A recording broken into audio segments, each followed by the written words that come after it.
Sapa Indonesia Malam didukung oleh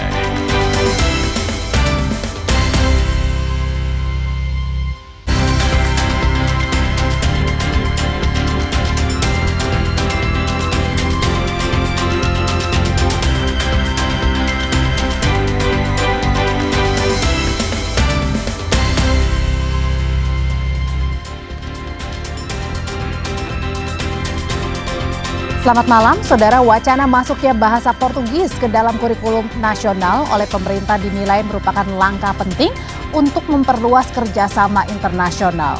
Namun di tengah tantangan literasi yang belum tuntas, pertanyaannya apakah penambahan bahasa Portugis ini malah jadi beban baik bagi siswanya, para pengajar hingga anggaran? Kami juga mencermati hasil penelitian terbaru yang menyebut ada temuan mikroplastik dalam air hujan yang memunculkan pertanyaan baru. Kapan pemerintah akan mengeluarkan kebijakan khusus tentang mikroplastik demi bumi yang lebih baik? Kami bersama Anda hari ini 24 Oktober 2025. Saya Tifal Solesa. Dan saya Audrey Chandra.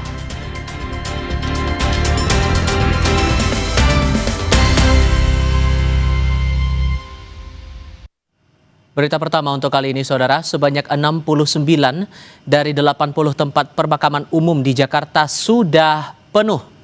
Diprediksi lahan makam hanya cukup untuk 3 tahun ke depan. Kini pemerintah Provinsi Jakarta mengkaji berbagai opsi untuk menangani masalah ini. Di tengah padatnya kota Jakarta, bahkan tempat terakhir untuk beristirahat pun harus berebut ruang. Karena tempat pemakaman umum di Jakarta kian penuh. Salah satunya di TPU Grogol Kemanggisan, Palmerah, Jakarta Barat. Sejak 2016, pemakaman sistem tumpang telah dilakukan. Bahkan 1 liang lahat dapat diisi hingga 5 jenazah. TPU Grogol Kemanggisan yang memiliki luas area mencapai 2 hektar telah penuh.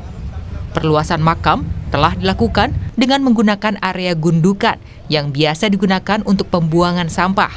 Namun seiring berjalannya waktu, lahan tersebut pun tak cukup memadai. Alternatifnya, pemakaman dilakukan dengan sistem tumpang dengan satu keluarga inti, seperti ayah, ibu, dan anak. Sisa sedikit istilahnya dulunya sampah-sampah itu, dirapihkan sehingga bisa dipakai untuk lahan makam.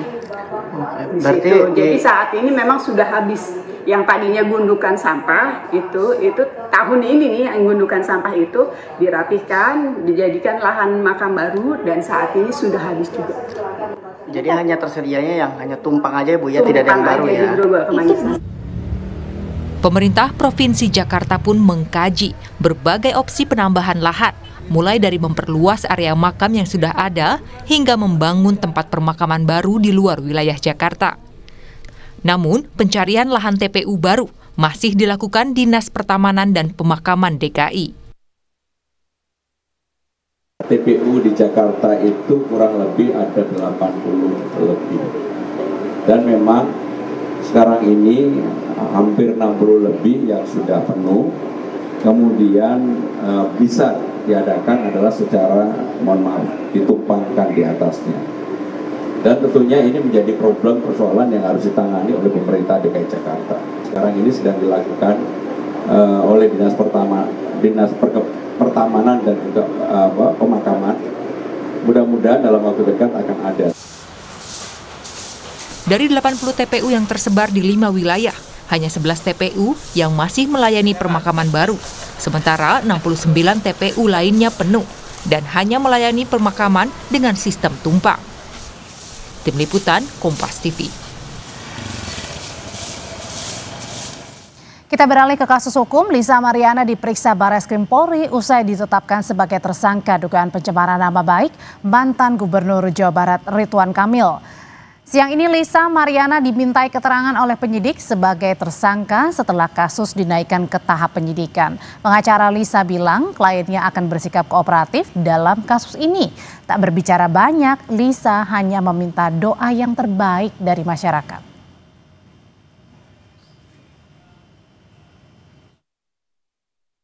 Kami mendampingi klien saya Lisa Mariana untuk memberi keterangan untuk permasalahan laporan dari Pak Ridwan Kamil sendiri. Mungkin itu. Kalau yang kita siapkan tidak ada, karena hari ini ya cuman dimintain keterangan untuk sebagai tersangka, ya mungkin nanti kita dengar. Karena kita menghargai semua proses yang ada di kepolisian, kita kooperatif, ya kita mengikuti sampai ke depan mau seperti apa muara perkara ini. Oke, gitu ya. Siap belum bisa? Ya, nanti diupdate lagi ya. Intinya doa kamu udah siap belum bisa? Siap aja. Iya, siap aja. Doakan yang terbaik. Doakan yang terbaik aja ya. Terima kasih.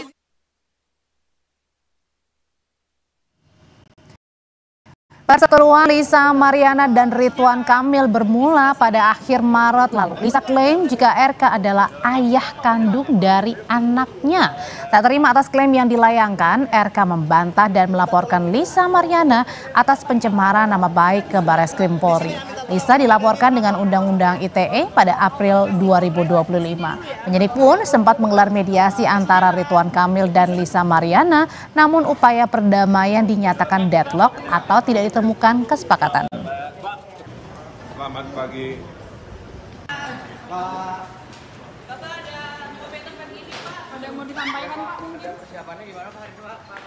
Kami ajak Anda ke Solo, Jawa Tengah, Saudara. Presiden ke-7 RI Joko Widodo menerima kunjungan relawan Projo di kediamannya. Ketua Umum Projo Budi Aris Setiadi memimpin rombongan relawan yang bertemu Jokowi pagi tadi. Sejumlah hal dibicarakan dalam pertemuan yang berlangsung sekitar 2 jam itu. Budi mengatakan salah satu hal yang disampaikan adalah meminta Jokowi membuka Kongres ketiga Projo pada 1 hingga 2 November mendatang. Pembicaraan Jokowi dengan relawan Projo juga menyinggung soal ijazah Jokowi yang dipersoalkan Roy Suryo. Dalam pertemuan itu pula, menurut relawan Projo, Jokowi juga menunjukkan ijazahnya dari UGM. Wakil Ketua Umum Projo Freddy Damanik mengatakan polemik ijazah Jokowi seharusnya sudah selesai dengan ditunjukkannya ijazah Jokowi. Pak Faridin, ada ijazah. Soal ijazah nanti ini penting nih. Tadi dikasih lihat. Sebetulnya ijazah tanya Mas Roy aja lah. Udah kasih lihat yang tadi ngomong itu, yang penting. Iya, jadi sebetulnya udah bolak-balik kalau masalah ijazah ini Pak Jokowi udah menegaskan bahwa ijazahnya memang ada. Ya, dan kita tadi dipertunjukkan bahwa ijazah Pak Jokowi itu ada, dan Pak Jokowi juga udah menunjukkan ke rektor, ke dekan. Jadi bukan hanya menepis semua isu-isu dan keraguan bahwa ijazah Pak Jokowi itu hilang, terbakar, tetapi memang ada dikeluarkan UGM dan masih dipegang oleh beliau. Jadi selesai isu ijazah. Usai pertemuan dengan Jokowi, Ketua Umum Projo Budi Aris Setiadi turut menyinggung polemik pembangunan kereta cepat Wush. Budi Ari bilang pembangunan kereta cepat sudah melalui kajian panjang. Manfaatnya, ia bilang, kini bisa dirasakan oleh masyarakat yang membutuhkan kecepatan dalam transportasi darat. Enggak lah, itu karya terbaik kok. Kalau nggak ada Wush, harusnya ditambahin tuh kereta cepatnya dari Jakarta ke Surabaya. Banyuwangi. Iya kan? Oh, gitu. Presiden ke-7 RI Joko Widodo tidak berkomentar saat disinggung sikap Menteri Keuangan Purbaya Yudi Sadewa yang menolak menggunakan APBN untuk membayar utang proyek kereta cepat Jakarta-Bandung alias Wush. Momen itu terjadi usai Jokowi menghadiri Dies Natalis Fakultas Kehutanan UGM pada Jumat pekan lalu. Sebelumnya, Jokowi sempat bercerita banyak hal, namun saat ditanya soal polemik kereta cepat Jakarta-Bandung atau Wush, Jokowi hanya tersenyum dan meninggalkan lokasi acara. Terkait bus yang masih APBN gimana Pak? Tanggapannya bus yang sekarang tidak pakai APBN gimana? Bus kereta cepat. Masih. Ada masukan mungkin begitu Pak. Keren. Beralih ke Ketua Umum PSSI Erick Thohir yang menyebut PSSI belum memilih calon pelatih baru Timnas Indonesia pengganti Patrick Kluivert. Namun yang jelas PSSI tidak akan lagi memanggil pelatih asal Korea Selatan Shin Tae-yong karena sudah merupakan masa lalu. Ketua Umum PSSI Erick Thohir menggelar konferensi pers sore ini soal perkembangan pencarian pelatih Timnas menggantikan Kluivert. Erick menyebut masih mencari pelatih yang lebih baik dibandingkan Kluivert dan Shin Tae-yong. Erick bilang Kluivert juga Shin Tae-yong sudah masa lalu. Namun Erick mengakui tidak mudah mencari pelatih baru, apalagi di tengah tekanan tinggi dari publik. bahwa yang namanya Coach Sintayong dan tentu Coach Patrick sudah menjadi bagian masa lalu. Tapi apa yang telah diberikan Coach Sintayong kita apresiasi. Apa yang kekurangannya kita pelajari. Sama juga dengan Coach Patrick. Kita apresiasi, kekurangannya kita pelajari. Makanya kita mencari yang namanya pelatih bisa nggak lebih baik daripada sebelumnya. Dengan track recordnya, dengan targetnya. Dan targetnya sendiri ada jangka pendek dan jangka panjang. Jadi at interim kita belum kepikir. Ini kita masih, ya percuma kita searching 10 pelatih kalau dikontak, mereka udah bilang, waduh kita nggak kuat lah. Gitu loh. Itu kan yang menjadi momok yang menakutkan buat kita semua. PSSI belum terpikir untuk mencari nama yang cocok menggantikan Patrick Kluivert. Kita akan bahas ini bersama analis sepak bola Iksan Mahar. Bung Iksan dengan Tifal di sini, apa kabar, Bung? Halo Tifal, selamat sore, baik juga. Terima kasih sudah bergabung bersama kami. Ditegaskan bahwa STY hanya masa lalu sehingga tidak akan diajak lagi untuk jadi pelatih timnas Indonesia. Terlepas bahwa masih ada tuntutan publik di sini, Anda membacanya ini arahnya karena apa? Ya, jelas bahwa sudah ada keputusan kontrak Januari kemarin bahwa PSSI memang sudah memutuskan untuk tidak lagi sejalan dengan Coach Sintayong, dan itu juga adalah keputusan yang sangat sulit sebenarnya kalau seandainya PSSI seperti menjilat ludahnya sendiri untuk kembali memanggil Sintayong. Di sisi lain juga beberapa kolega yang saya bicara dengan teman-teman di Korea Selatan memang juga mungkin dari sisi Sintayongnya terbuka, tapi beberapa orang sekitar Sintayong seperti para agennya itu mereka juga akan berpikir sangat panjang dan juga tentu akan memberikan persyaratan-persyaratan yang jauh lebih kompleks dibandingkan pada perpanjangan kontrak 2 tahun lalu. Jadi tentu dibandingkan PSSI harus bergelut lagi dengan Sintayong, di saat tambah lagi federasi memang terlihat sudah tidak lagi sejalan dengan program dan juga secara pribadi dengan Sintayong. Dan ini juga menurut saya keputusan yang bisa dikatakan bisa bijak dengan keputusan sekarang. Bagaimana kita sudah harusnya lebih move on, tidak lagi kesin, tidak lagi mikirin Patrick Kluivert. Sekarang saatnya PSSI maju ke depan, mereset ulang tim nasional karena ada 2 ajang besar yang menanti kita dalam setahun ke depan. Ada Piala Asia 2027 plus juga ada kualifikasi Piala Dunia 2030. Tapi di sisi lain di momen yang sama ET mengisyaratkan sulit nih mencari pelatih yang bisa bersedia melatih timnas. Termasuk salah satunya adalah masalah cywar, terutama perang statement di media sosial, arahnya bahkan ada yang menuju ke perundungan. Menurut Anda memang sesulit itu terutama karena ada faktor dari serangan dari media sosial ini yang membuat kita sulit mencari pengganti Kluivert ini? Ya, tentu ini juga jadi pertimbangan karena sebelum Patrick Kluivert memberikan persetujuan untuk bertemu dengan Pak Erik pada 25 Desember tahun lalu untuk berbicara prospeknya menjadi calon pelatih timnas saat itu, beberapa nama seperti kayak Van Bronckhorst dari yang juga kita kenal sebagai salah satu pelatih muda berprospek di Belanda juga menitikberatkan hal tersebut. Bagaimana tekanan di Indonesia sangat besar, fansnya memang sangat fanatik, tapi di sisi lain itu juga bisa menjadi bumerang ketika gagal memenuhi target, dan itu dialami sendiri oleh Patrick. Tidak hanya Patrick merasakan, Alex Pastoor dan juga Denis Lazaat yang punya nama cukup baik dalam sisi manajerial di Belanda sana sudah merasakan itu. Jadi tentu ini akan sangat banyak kompleks.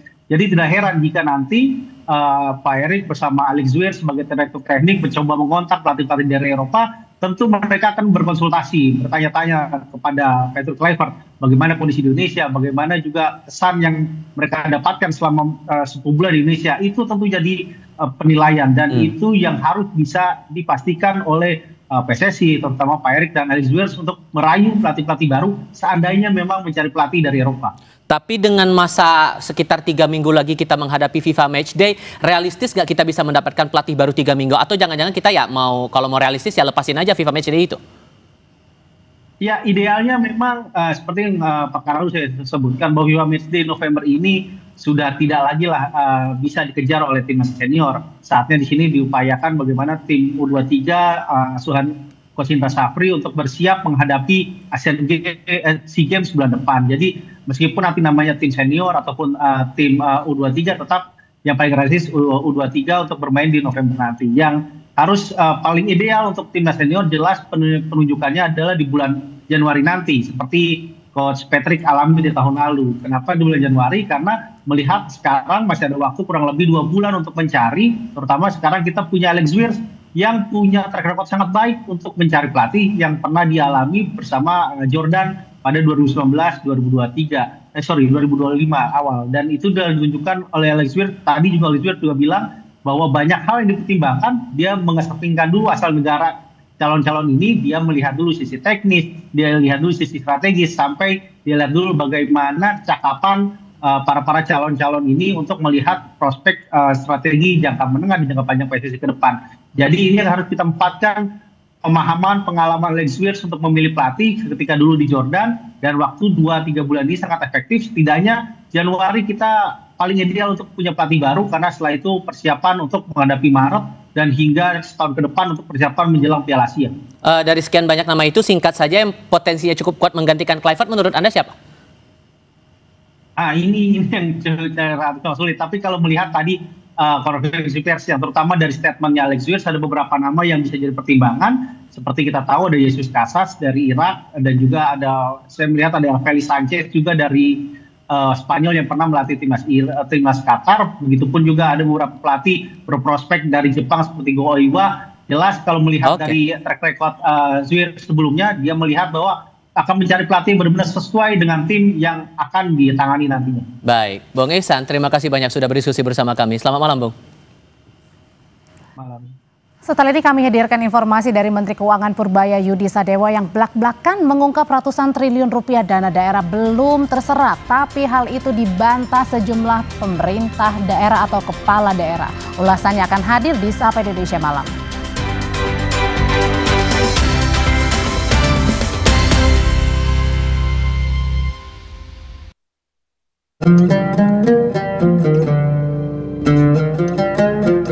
Allahu Akbar, Allahu Akbar, Allahu Akbar,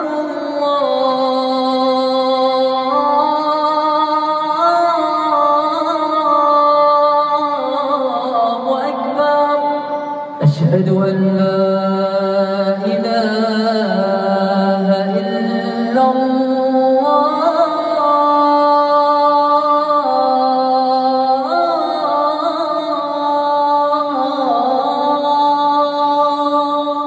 أشهد أن لا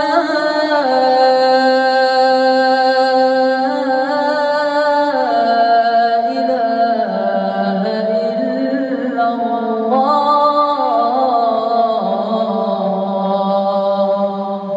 أشهد أن محمدا رسول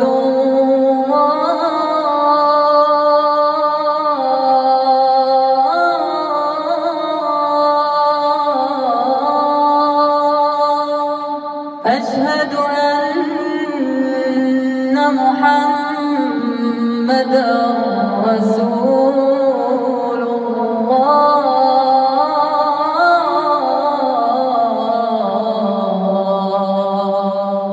حي على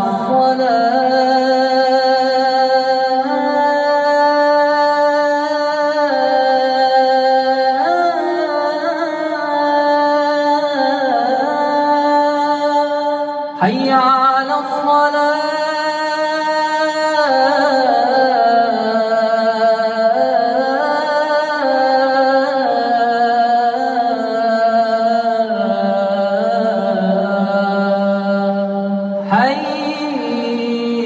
حي على الفلاح حي على الفلاح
Nanti saya akan tahun depan mulai akan kita kembangkan sistem di mana transfernya bisa cepat.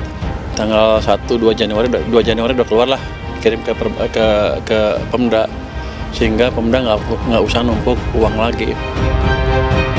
Yang disampaikan Pak Menko 3,1 triliun, nah ini nanti kita lihat lagi. Tapi yang di hari ini di rekening, silahkan dicek, itu terbuka, boleh dicek. Uang yang dijabar hari ini itu hanya 2,4 triliun. Nah, saya tanya 2,4 triliun lebih itu untuk apa? Pembayaran yang untuk bulan ini, Pak. Pemdanya ini kelihatannya juga mulai melawan balik dari Menteri Keuangan. Melawan baliknya gimana? Meragukan data. Ini membuat orang bertanya-tanya, sebenarnya ada hubungan gak harmonis apa nih antara Menteri Keuangan dengan pemerintah daerah?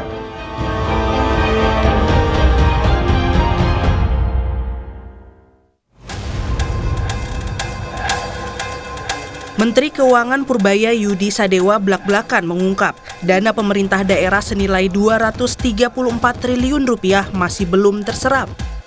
Purbaya bilang dana itu masih mengendap di perbankan. Kondisi ini membuktikan realisasi belanja daerah lambat meski pemerintah pusat sudah menyalurkan dana dengan cepat. Agar tak berulang, Kementerian Keuangan akan membuat sistem baru tahun depan agar Pemda tak perlu lagi menumpuk uang di bank. Nanti saya akan tahun depan mulai akan kita kembangkan sistem di mana transfernya bisa cepat. Tanggal 1-2 Januari udah keluar lah, kirim ke Pemda, sehingga Pemda nggak usah numpuk uang lagi. Kalau kita lihat selama ini, setiap akhir tahun tuh mereka punya uang kepake 100 triliun rupiah. Kalau sistemnya kita kembangkan seperti itu, harusnya kan mereka nggak usah numpuk 100 triliun rupiah lagi kan. Akibatnya uangnya dipakai buat perekonomian. Jadi di tahun yang sekarang ini, 100-nya langsung dibelanjain itu. Kementerian Keuangan mencatat ada 15 pemerintah daerah dengan simpanan dana terbesar di bank per September 2025. Di antaranya Provinsi Jakarta menyimpan 14,68 triliun rupiah, Provinsi Jawa Timur 6,84 triliun rupiah, Provinsi Jawa Barat dengan 4,17 triliun rupiah, dan Provinsi Sumatera Utara dengan 3,1 triliun rupiah. Daftar tersebut menunjukkan variasi besar simpanan antar wilayah di mana sebagian besar dana berasal dari provinsi dan kabupaten dengan aktivitas ekonomi tinggi. Gubernur DKI Jakarta Pramono Anung setuju dengan pernyataan Menteri Keuangan. Pramono mengakui ada dana Pemprov DKI Jakarta yang mengendap di perbankan. Kementerian Keuangan mencatat Provinsi Jakarta menyimpan 14,68 triliun rupiah di perbankan.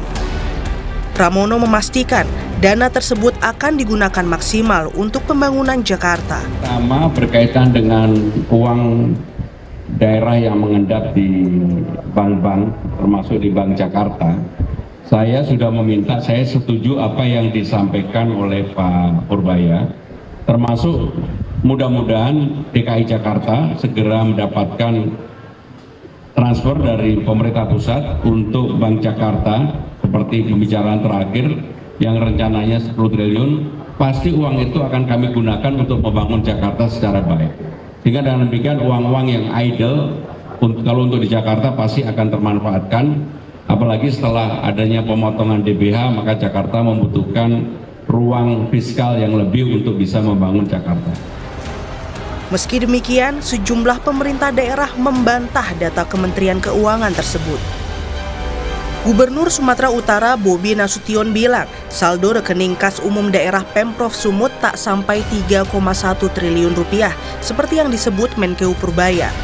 Tapi Bobi memastikan akan memeriksa kembali perbedaan data dari pemerintah pusat. UD kita cuma satu ya, di RKUD kita itu hanya di Bank Sumut. hari ini saldonya di sana ada 990 miliar.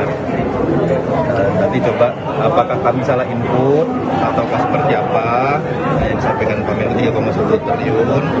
Nah ini nanti kita lihat lagi. Tapi yang di hari ini di rekening silahkan dicek, itu terbuka, boleh dicek. Silahkan. Gubernur Jawa Barat Deddy Mulyadi pun membantah data yang disampaikan Menteri Purbaya yang menyebut dana Pemprov Jabar senilai 4,1 triliun rupiah mengendap di bank.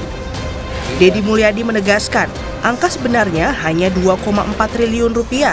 Dana tersebut untuk membayar proyek pembangunan dalam tahap akhir ataupun yang sudah selesai. Uang yang dijabar hari ini itu hanya 2,4 triliun. Nah, saya tanya 2,4 triliun lebih itu untuk apa? Pembayaran yang untuk bulan ini, Pak, itu sekitar 5 triliun. Artinya masih kurang gitu loh. Nunggu dari mana? Nunggu dari dana bagi hasil pemerintah pusat. Nunggu masuknya dana yang bersumber dari pendapatan daerah. Jumat 24 Oktober, Deddy Mulyadi mendatangi Badan Pemeriksa Keuangan Jawa Barat.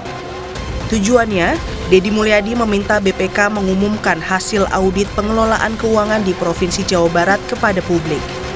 Justru kedatangan ke BPK ini meminta BPK untuk melakukan pendalaman terhadap alur kas pemerintah Provinsi Jawa Barat, karena BPK yang punya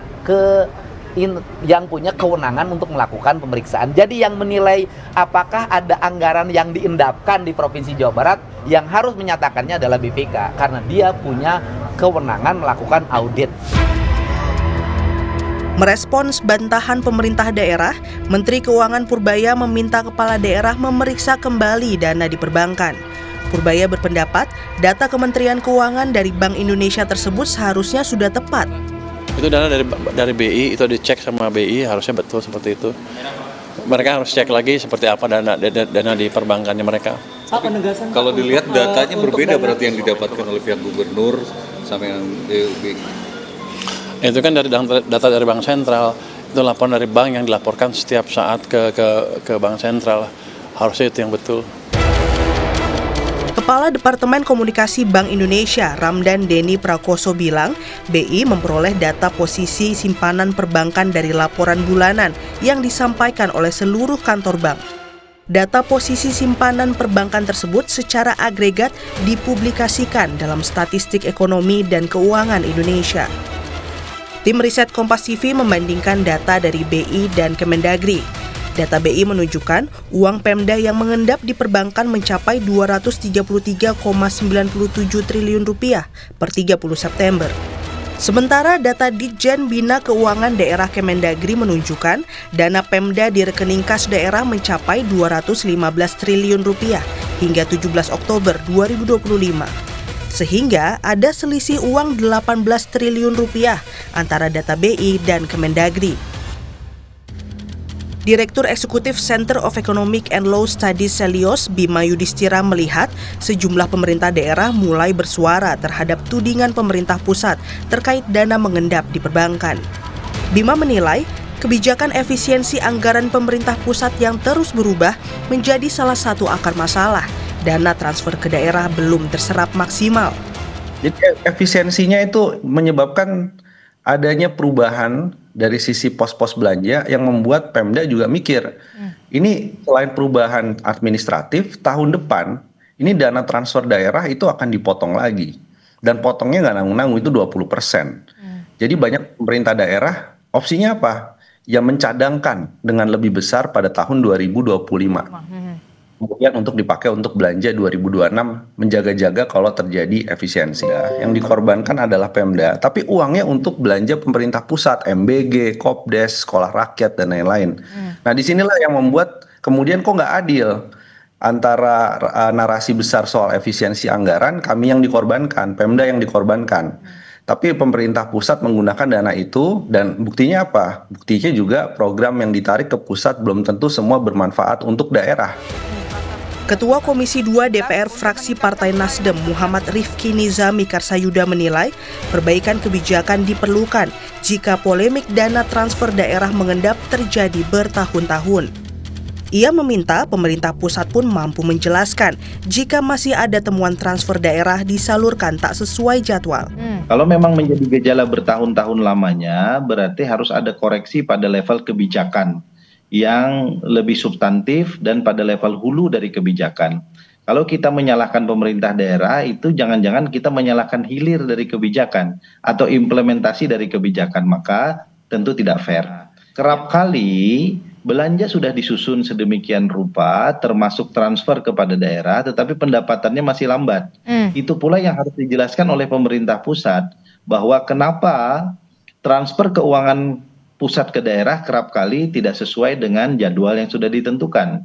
Yang kemudian ketika transfernya lambat, menunggu realisasi pendapatan yang ada, kasarnya kan uangnya belum ada, tapi angkanya udah ditulis duluan. Itu yang kemudian harus juga dijelaskan oleh pemerintah pusat.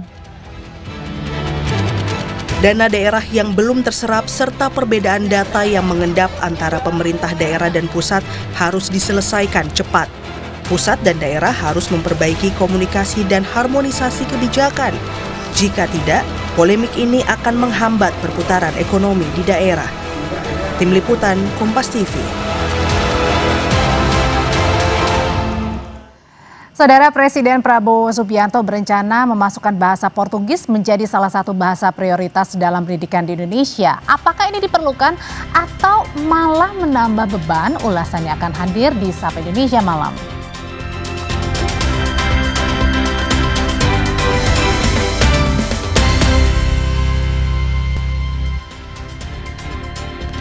Saudara, Presiden Prabowo Subianto berencana memasukkan bahasa Portugis dalam pelajaran sekolah di Indonesia. Prabowo menegaskan Brasil menjadi salah satu negara mitra penting Republik Indonesia. Pernyataan Prabowo ini disampaikan saat bertemu Presiden Brasil, Luiz Inácio Lula da Silva kemarin dalam pertemuan bilateral di Istana Merdeka, Jakarta. Dalam pertemuan, Prabowo mengatakan bakal memasukkan pelajaran bahasa Portugis di sekolah. Bagi Presiden, hubungan bilateral dengan Brasil adalah penting sehingga bahasa Portugis menjadi salah satu bahasa prioritas dalam pendidikan di Indonesia. Karena pentingnya hubungan ini, saya sudah putuskan bahwa bahasa Portugis menjadi bahasa prioritas di pendidikan kita. Karena kita ingin hubungannya lebih baik. Selain bahasa Inggris, bahasa Arab, bahasa Mandarin, bahasa Jepang, bahasa Korea, Perancis, Jerman, dan Rusia, bahasa Portugis menjadi bahasa prioritas bagi kita. Portugis dan Spanyol. Saya kira itu dari saya. Dewan Perwakilan Rakyat DPR mendukung rencana Presiden Prabowo memperkenalkan bahasa Portugis ke lingkungan sekolah. DPR menilai langkah ini menjadi upaya memperkaya kompetensi global pelajar Indonesia dan meningkatkan kerjasama dengan negara berbahasa Portugis. Tapi DPR minta pemerintah merencanakan kebijakan secara bertahap dan terukur. Pengenalan bahasa Portugis bisa dimulai sebagai muatan pilihan atau kegiatan ekstrakurikuler, sambil memastikan kesiapan tenaga pengajar dan ketersediaan bahan ajar yang sesuai dengan kurikulum nasional. Program pengajaran bahasa Portugis ini juga dapat terlebih dahulu diuji cobakan di daerah yang memiliki kedekatan historis dan interaksi sosial budaya dengan negara-negara berbahasa Portugis, seperti di Nusa Tenggara Timur yang berbatasan dengan Timor Leste. Pendekatan kontekstual ini akan memungkinkan proses pembelajaran menjadi lebih relevan, efektif, dan memberi manfaat nyata bagi peserta didik serta masyarakat setempat. Penambahan bahasa Portugis dalam kurikulum pendidikan Indonesia jadi perbincangan kini. Di sisi pemerintah, pengenalan bahasa asing baru bisa membuka peluang kerjasama internasional. Tapi di sisi lainnya muncul kekhawatiran apakah penambahan bahasa Portugis ini akan menjadi beban baru atau malah hanya sekedar simbol diplomasi budaya saja. Malam hari ini kita akan membahasnya bersama Lalu Hadrian Irvani, Wakil Ketua Komisi 10 DPR RI dari fraksi PKB. Pak Lalu, selamat malam.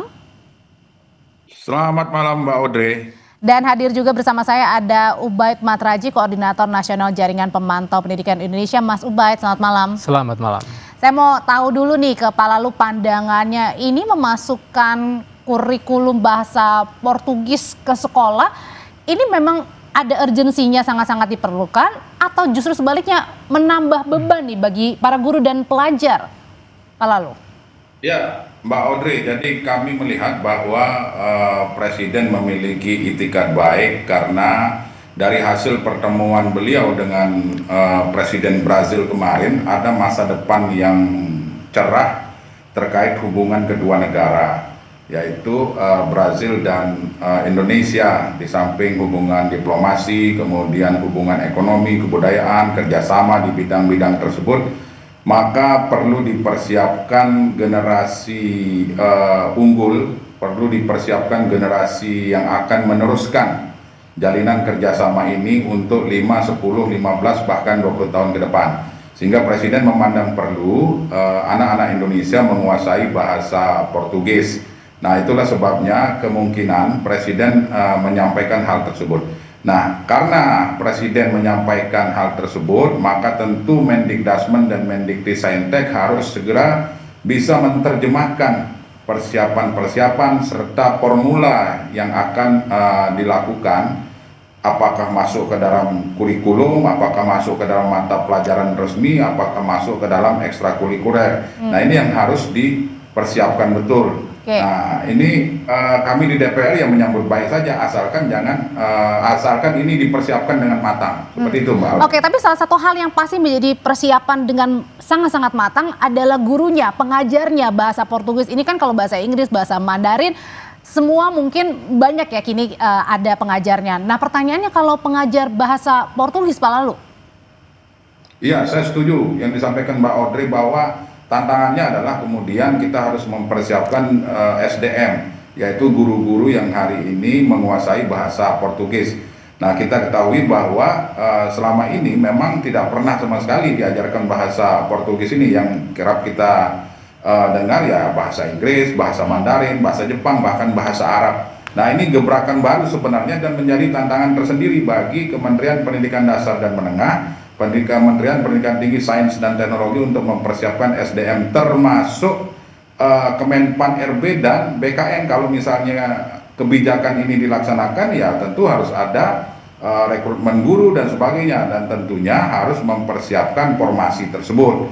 Nah, itu yang saya sampaikan tadi, bahwa dengan Presiden menyampaikan keputusan tersebut, maka tentu Mendikdasmen dan Mendiktisaintek harus segera membuat perencanaan yang matang. Dan saya berharap kalau misalnya kebijakan ini diberlakukan, maka harus ada kontinuitas, harus ada keberlanjutan. Jangan sampai ini hanya sekedar wacana, panas-panas aja begitu ya, sekedar angan-angan dan seperti itu. Oke, kalau dari Mas kalau dari Mas Ubaid sendiri sebenarnya ini penting nggak sih untuk langsung segera memasukkan bahasa Portugis di kurikulum, entah itu untuk ekstrakurikuler atau mungkin yang merupakan suatu kewajiban, atau ini harusnya ditunda dulu, dikaji dulu, karena ya tadi salah satunya hambatannya pengajar bahasa Portugisnya di mana nih?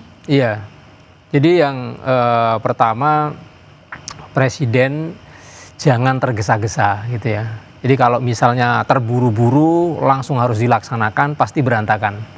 Karena ya tadi yang mau belajar siapa, yang mau ngajar siapa, sekolah mana yang siap ada di mana, kan belum jelas semua gitu. Karena itu yang kedua juga, ide ini harus realistis. Di lapangan, di sekolah-sekolah kondisinya seperti apa gitu ya. Karena anak-anak kemudian orang tua itu bisa jadi menjadi korban dari kebijakan ini gitu. Sebelum maksudnya ada gimana tuh, Mas? Ya, sebelum ada bahasa Portugis ini kan baru saja kemarin Kemendikdasmen mewajibkan bahasa Inggris gitu kan.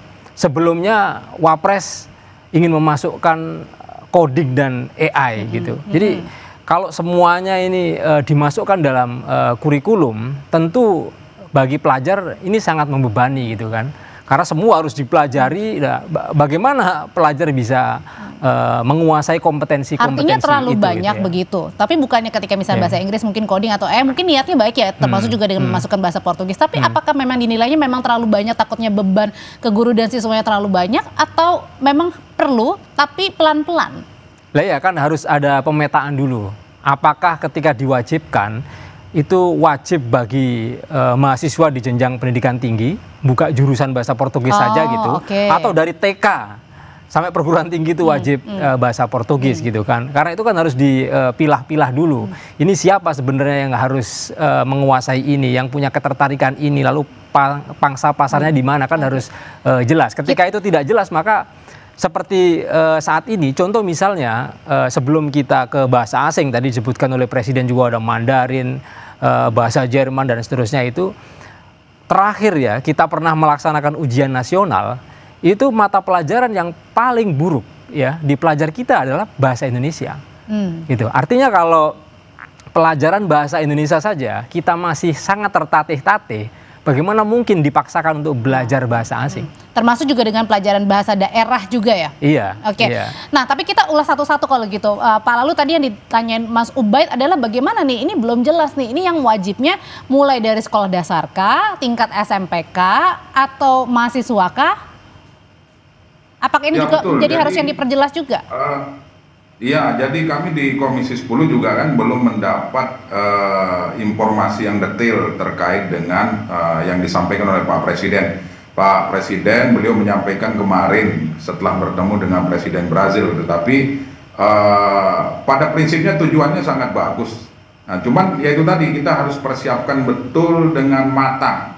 Persiapan harus matang, kemudian kita harus punya peta, kemudian kita harus betul yang disampaikan oleh Mas Ubaid tadi, ini mulainya dari mana? Apakah kita mulai dari Kementerian Pendidikan Tinggi, Sains dan Teknologi untuk membuka jurusan bahasa Portugis khusus, nah kemudian lulusannya kita persiapkan untuk menularkan ilmunya kepada jenjang pendidikan yang ada di bawahnya seperti SMA, SMP, kemudian bahkan SD.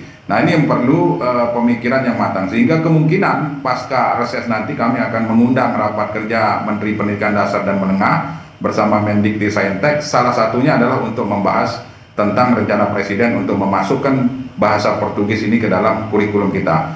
Kemudian Mbak Audrey, bahwa hari ini 57 negara itu justru memasukkan bahasa Indonesia sebagai salah satu mata kuliah, sebagai salah satu mata pelajaran di kurikulum mereka. Nah ini juga patut kita apresiasi. Nah tentu dengan berkaca dari hal tersebut, maka memasukkan bahasa Portugis ke dalam kurikulum atau mata kuliah atau mata pelajaran di negara kita, nah ini juga butuh persiapan yang Pak Lalu, tapi kalau kemarin pada saat dinyatakan oleh Pak Prabowo adalah masuk ya bahasa Portugis menjadi kurikulum nanti ya di kita begitu, apakah sebaliknya juga ada juga kesepakatan bahwa di Brasil juga memasukkan bahasa Indonesia ke dalam kurikulum? Ya tentu ini harus simbiosis mutualisme Mbak Audrey, jadi sama-sama harus saling menguntungkan, harus kerjasama ini juga harus jalan seiring seirama ya. Kalau misalnya Indonesia mempelajari bahasa Portugis ya tentu juga di Brasil juga harus tahu bahasa dan budaya Indonesia, kan seperti itu. Kerjasama yang baik ya tentu harus ada chemistry. Nah tetapi yang terpenting adalah bagaimana pemerintah hari ini melalui Kementerian Pendidikan Dasar dan Menengah, kemudian Kemdikti-Saintek menerjemahkan keinginan Presiden Prabowo ini. Dan ini tentu harus melalui pemetaan, perencanaan yang matang, baru dilaksanakan. Agar apa? Agar ada kontinuitas, agar ada kesinambungan. Kalau direncanakan dengan terburu-buru dan tergesa-gesa, saya khawatir ini hanya sekedar angan-angan dan tidak tercapai apa yang diinginkan oleh Pak Presiden Prabowo. Oke, kita sudah tahu kalau bahasa Inggris itu menjadi bahasa internasional yang mutlak. Kedua adalah bahasa Mandarin, belum lagi ada bahasa Jepang, bahasa Arab dan lain sebagainya. Pertanyaannya, untuk bahasa Portugis seberapa besar sih urgensinya ada penambahan masukan untuk bahasa Portugis dalam kurikulum? Usai jeda ya Bapak-bapak, tetap bersama kami, kita akan membahasnya.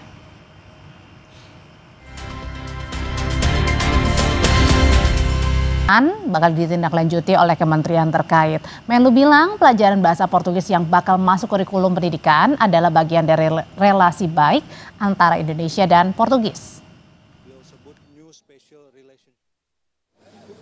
Antara Indonesia dengan Brazil. Oleh karena itu tadi disampaikan bahwa pelajaran bahasa Portugis, karena komunikasi merupakan sesuatu yang penting untuk meningkatkan kerjasama. Oleh karena itu beliau tadi meminta untuk memasukkan bahasa Portugis di dalam kurikulum pendidikan. Itu kan tadi baru disampaikan ya, nanti detailnya kapan pelaksanaannya, di tingkat mana, saya kira akan ditentukan oleh kementerian terkait. Sejumlah pelajar pun sudah merespons soal wacana bahasa Portugis masuk dalam kurikulum setelah Presiden Prabowo menyampaikan bahasa Portugis akan menjadi salah satu bahasa prioritas dalam pendidikan di Indonesia. Ada yang setuju, tapi ada pula yang tidak setuju. Apa alasannya? Kita lihat. Setuju sih, setuju aja. Lebih ke setujunya kalau bahasa Portugis ini jadikan bahasa minat, bukan bahasa wajib. Cuman kalau bahasa wajib nambahin berat siswa aja sih kayaknya.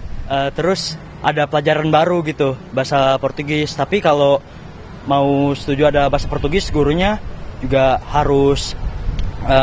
harus bisa mengkawal anak-anak lain juga biar bisa mau belajar bahasa Portugis. Kalau misal gurunya nggak asik, itu bakal mempengaruhi juga sih bagi kelas. Kalau untuk aku sih kurang setuju, karena di Indonesia ini kan udah pelajaran bahasa Inggris juga. Kadang-kadang siswa-siswi di sekolah itu kurang fokus dari keduanya. Apabila ditambahin sama bahasa lain kayaknya agak kurang fokus. Tapi kalau misalnya bahasa Portugis itu ditambah sebagai mata pelajaran pilihan, aku cukup setuju, karena siapa tahu banyak orang yang pengen belajar bahasa Portugis. Rata-rata sih mayoritas memang setuju memasukkan bahasa Portugis ya, atau bahasa baru begitu dalam kurikulum. Tetapi jangan dimasukkan ke intinya, ke khususnya, tapi melainkan itu pilihan begitu, Mas Ubay. Iya, jadi kita belum menemukan sisi keterdesakan kenapa harus misalnya diwajibkan, harus menguasai, ditambahi dalam mata pelajaran yang namanya bahasa Portugis ini gitu loh. Karena bahasa asing yang sudah diwajibkan ya, contoh misalnya bahasa Inggris, itu kan di semua jenjang ada, di sekolah ada, di madrasah juga ada. Tapi kalau misalnya bahasa Arab kan hanya di madrasah. Tapi kalau misalnya contoh bahasa asing, bahasa Inggris, itu kan di semua level ada ya. Tetapi kalau kita evaluasi, coba lihat kemampuan bahasa Inggris anak-anak Indonesia, walaupun mereka belajar sampai 12 tahun, ketika dites TOEFL ya, cuman 400, itu masih sangat kecil sekali. Artinya gitu. adalah itu saja masih menjadi catatan, apalagi penambahan bahasa lain gitu. Iya, apalagi di sini misalnya kan masih belum ada calon guru ya, fakultas tarbiyah atau fakultas keguruan yang menyiapkan guru bahasa Portugis kan belum ada. Oke. Gitu. Kalau belum ada nanti yang ngajarin diimpor mungkin siapa bisa? Gitu ya. Oke, Pak Lalu, nah itu pertanyaan juga, ini gurunya siapa yang nanti akan mengajar begitu? Apakah mungkin diimpor dari luar negeri? Tapi kan itu juga menambah anggaran biaya juga tuh. Gimana, Pak Lalu? Iya, tadi Pak Menlu kan sudah menyampaikan bahwa ini tentu tidak serta-merta langsung dilaksanakan. Nah, tentu butuh kajian, butuh formula terkait dengan waktu, kemudian seluruh persiapan-persiapan juga tentu akan dipikirkan, termasuk SDM. Tadi apakah nanti formulanya mata kuliah bahasa Portugis dimasukkan terlebih dahulu, kemudian setelah itu baru setelah itu baru ke jenjang pendidikan yang di bawahnya.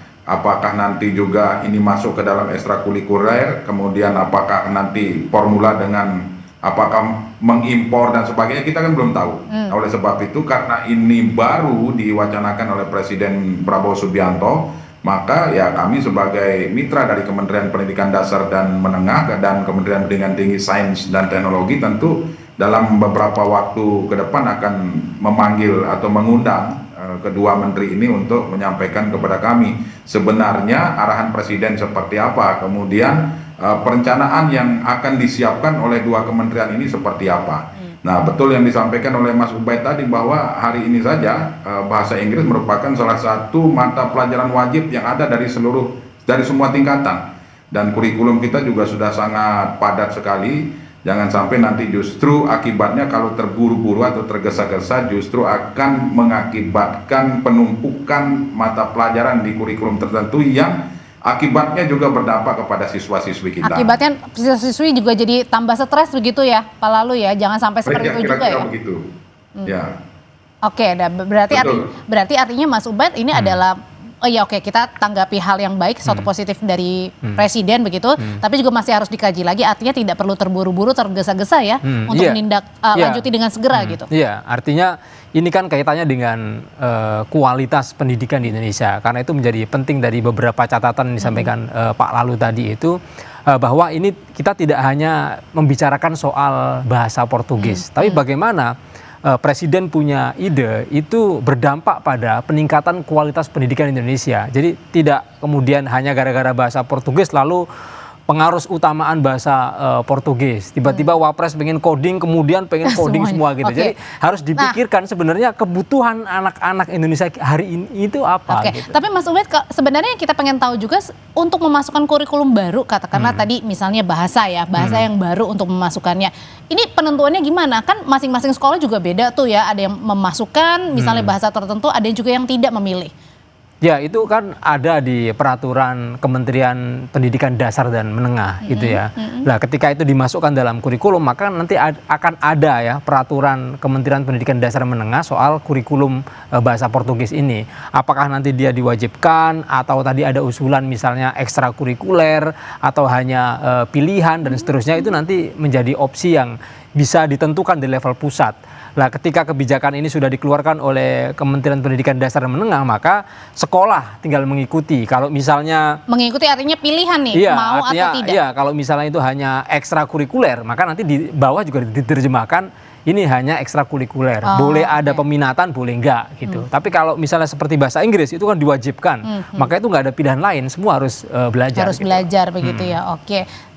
Kalau gitu Pak Lalu, kapan ini rencana akan memanggil kementerian-kementerian terkait untuk membahas masalah ini?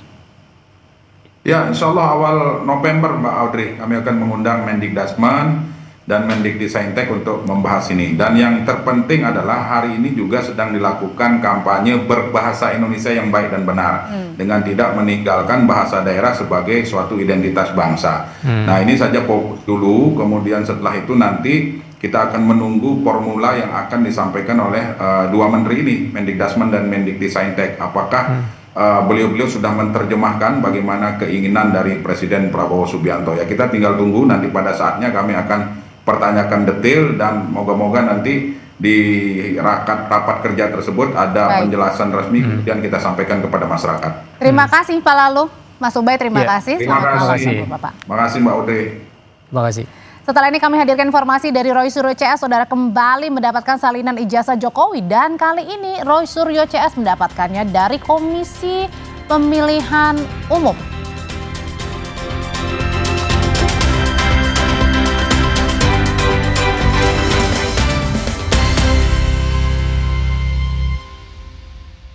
KOFIFA. Kembali bersama kami, saudara. Roy Suryo CS hari ini mendapatkan salinan ijazah Presiden ke-7 Joko Widodo yang telah dilegalisasi untuk keperluan Pilpres 2014 dari Komisi Pemilihan Umum. Usai menerima salinan ijazah, mereka menemukan sejumlah data dalam ijazah ditutup oleh KPU. Roy Suryo CS pada Jumat siang mendatangi kantor Komisi Pemilihan Umum RI di Jalan Imam Bonjol, Menteng, Jakarta Pusat. Kedatangannya bertujuan meminta salinan ijazah Jokowi yang telah dilegalisasi untuk keperluan Pilpres 2014. Setelah menerima salinan ijazah, mereka menilai menemukan sejumlah keanehan. Mereka menemukan sejumlah data dalam ijazah ditutup oleh KPU, seperti nomor ijazah, tanda tangan yang dibubuhkan pejabat, dan data yang berkaitan dengan nomor. Dari yang kita kumpulkan dari 2019, 2014 masih kurang tinggi. Terima kasih KPU. Katanya salinan atau legislasi dari ijazah yang pernah digunakan oleh Jokowi, yang waktu itu kita minta ada 2 edisi, 2019 dan 2014. Dan hari ini kita dapat yang 2014. Nah, kenapa kami harus mengejar sampai ke detail ya? KPU ini kita kejar 2, 2014, 2019. KPU Solo itu juga kita kejar 2, 2005 sampai dengan 2010 ya. KPU di DKI juga kita kejar 2012, karena antara masing-masing legislasinya. Nah, itu nanti yang akan kita cek. Saya punya sesuatu yang ini menjadi kunci ya. Ada sesuatu yang aneh yang ada di sini. Tapi rahasia ya. Tapi nanti dulu. nanti dulu. Nanti dulu ya. gitu. Signifikan nggak itu anehnya, Bang? Ya? Signifikan nggak anehnya? Sangat signifikan. Sangat signifikan anehnya. Sementara Presiden ke-7 RI Joko Widodo menerima kunjungan relawan Projo di kediamannya di Solo, Jawa Tengah. Ketua Umum Projo Budi Ari memimpin rombongan relawan yang bertemu Jokowi pagi tadi. Sejumlah hal dibicarakan dalam pertemuan yang berlangsung selama 2 jam. Budi Ari mengatakan salah satu yang disampaikan adalah meminta Jokowi membuka Kongres ketiga Projo pada tanggal 1 hingga 2 November mendatang. Pembicaraan Jokowi dengan relawan Projo juga menyinggung soal ijazah Jokowi yang dipersoalkan Roy Suryo. Dalam pertemuan, menurut relawan Projo, Jokowi juga menunjukkan ijazahnya dari UGM. Wakil Ketua Umum Projo, Freddy Damanik mengatakan polemik ijazah Jokowi harusnya sudah selesai dengan ditunjukkan ijazah Jokowi. Ijazah yang tanya Pak Faridin. Ada ijazah. Soal ijazah nanti ini penting nih. Tadi dikasih lihat. Sebetulnya ijazah tanya Mas Roy aja lah. Udah kasih lihat yang tadi ngomong itu, yang penting. Iya, jadi sebetulnya udah bolak-balik kalau masalah ijazah ini Pak Jokowi udah menegaskan bahwa ijazahnya memang ada. Ya, dan kita tadi dipertunjukkan bahwa ijazah Pak Jokowi itu ada, dan Pak Jokowi juga udah menunjukkan ke rektor, ke dekan. Jadi bukan hanya menepis semua isu-isu dan keraguan bahwa ijazah Pak Jokowi itu hilang, terbakar, tetapi memang ada dikeluarkan UGM dan masih dipegang oleh beliau. Jadi selesai isu ijazah. Kami ajak Anda ke Banten. Warga Kecamatan Cimarga Kabupaten Lebak mengeluhkan aktivitas tambang pasir di wilayah mereka. Warga yang sempat melakukan aksi menyerukan sejumlah tuntutan. Salah satu area tambang berada tak jauh dari SMA Negeri 1 Cimarga. Aktivitas tambang cukup masif dan diduga menyebabkan kerusakan lingkungan. Warga berharap langkah konkret segera diambil pemerintah. Imbas penambangan, selain jalan rusak, saat ini aliran sungai kondisinya memprihatinkan dan sudah tidak bisa digunakan oleh warga.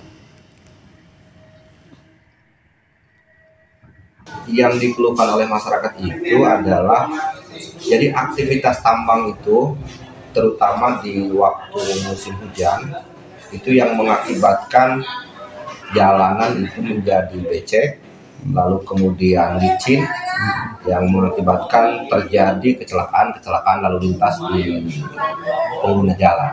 Nah, kalau audiensi itu tuntutannya yang dulu itu agar kembalinya aliran sungai itu bisa digunakan oleh masyarakat, karena sementara ini memang kondisinya memprihatinkan, gitu kan. Jadi air itu tidak bisa digunakan untuk konsumsi ya. Dan merespons hal ini, Wakil Gubernur Banten Ahmad Dimyati Natakusuma bilang mayoritas aktivitas tambang di Kabupaten Lebak punya izin. Namun pihaknya tak segan mencabut izin usaha pertambangan jika merusak lingkungan. Memang di sana banyak tambang. Ada yang berizin begitu ya, ada yang berizin, ada mungkin sebagian kecil yang kita lihat nanti, yang ada yang belum berizin tapi kita lihat yang berizin. Nah, yang berizin ini tadi persoalannya banyak.